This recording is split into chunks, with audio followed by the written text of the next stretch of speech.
We all love to see our favorite characters rise beyond their limit and elevate to the next level. Usually, it's to defeat a nemesis or protect someone or something that they hold dear. These stakes of losing someone or achieving their lifelong goal is what gives a sense of satisfaction and achievement to the viewer.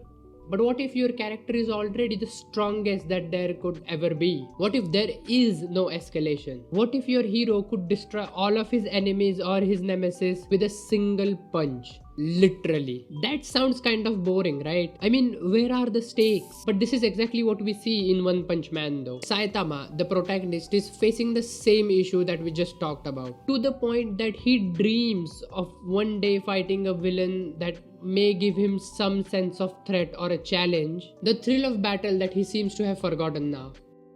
On paper, this sounds like the dumbest or the least sensible way to portray a character or a show, because there is no clear-cut goals or objectives that drive the story any further.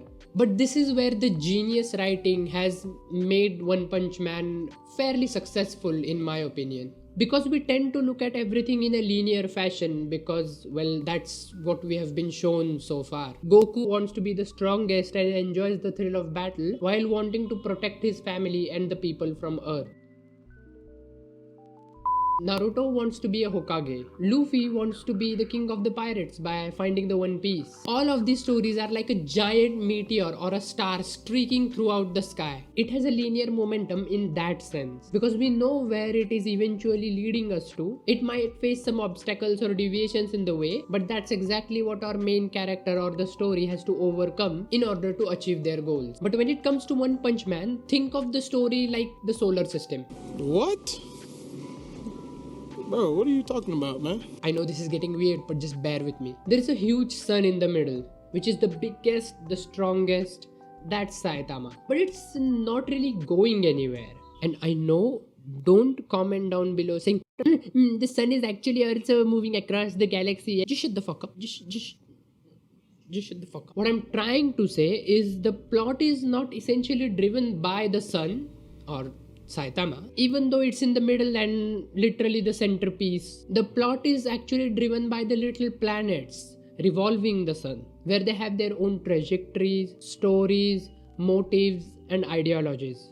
And this notion can actually be seen from the storytelling or the artistic approach that the show has taken. Oftentimes we see Saitama in a very simplistic or even cartoonish design, when he is not doing something which is very close to his heart, which are thrilling fights and near-death combat experiences. Even the backstories or any information we get about the character portrays this plot style, as we literally know more about the side characters and their motives, ideologies, and the backstory more than Saitama himself.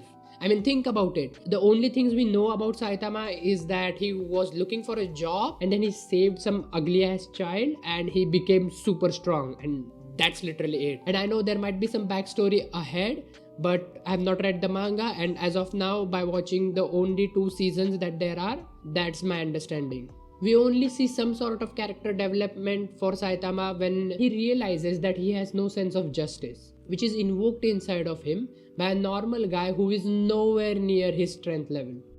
I think this line perfectly suits the development for Saitama when he realizes that he might be the strongest hero but is nowhere close to being the best one. All in all, I think One Punch Man is not about a guy who is the strongest of them all and all the problems that come with it. It is about having a plain or theoretically boring hero act as a blank canvas through which the journey of other characters finding their own way is highlighted. It is about getting over the feeling of revenge or hatred, having a little bit of compassion and selflessness.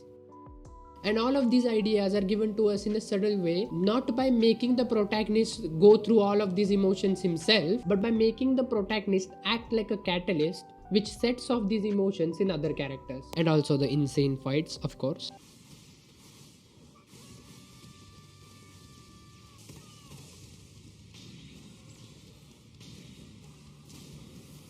Even though the show tends to be comical or cartoony at most of the times, which is why many anime viewers actually take this show a little too lightly. And that is exactly why I think the genius of One Punch Man is underrated. Thanks for watching this video. If you enjoyed it, please like and subscribe, because I do upload consistently now, and I hope you watch more of these.